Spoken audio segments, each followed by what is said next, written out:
cette courte capsule, je vous montre comment utiliser le site web de visioconférence Whereby. Alors pour ce faire, je me rends d'abord sur le site whereby.com et je dois tout d'abord également me créer un compte. Donc je clique sur Get Started.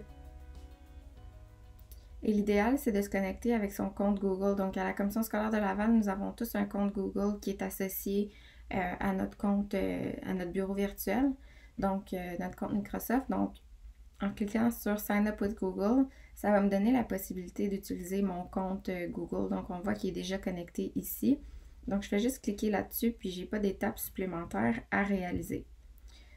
Une fois que ça c'est fait, je peux cliquer sur Login et encore une fois, je réutilise mon compte de l'ACS, mon compte Google de l'ACS et je rejoins l'application. Première chose qu'on me demande, ça va être de donner un nom à ma salle personnelle. Donc, il faut que le nom soit disponible. Par exemple, si j'écris juste Commission scolaire de Laval, CSDL, on me dit que c'est déjà pris. Mais si je rajoute Mélissa devant, là, ce nom de salle-là n'est pas pris, donc je peux le choisir. Donc, Mélissa CSDL, c'est mon nom de salle. Puis c'est dans cette salle-là que les gens vont me rejoindre pour faire des conférences. Donc, si je clique sur Go to Room, je vais me retrouver dans ma salle.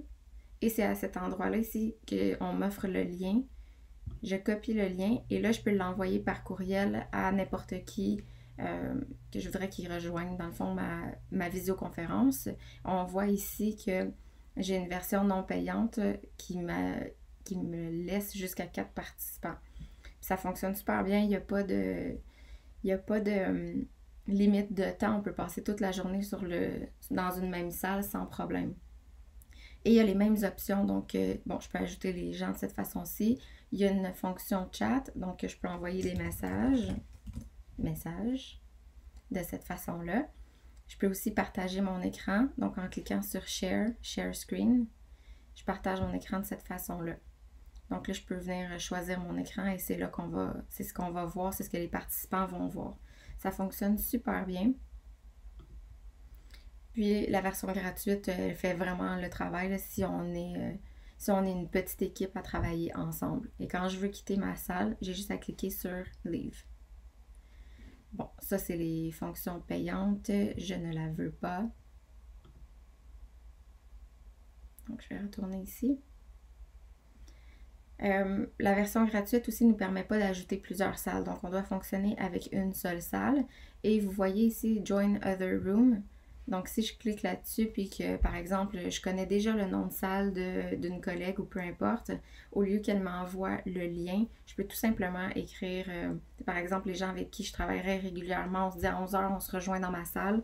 Donc, il y aurait juste à écrire Mélissa CSDL et je rejoindrai ma salle automatiquement. Donc, quand même assez facile d'utilisation, très pratique, là, ça vaut la peine au moins de l'essayer.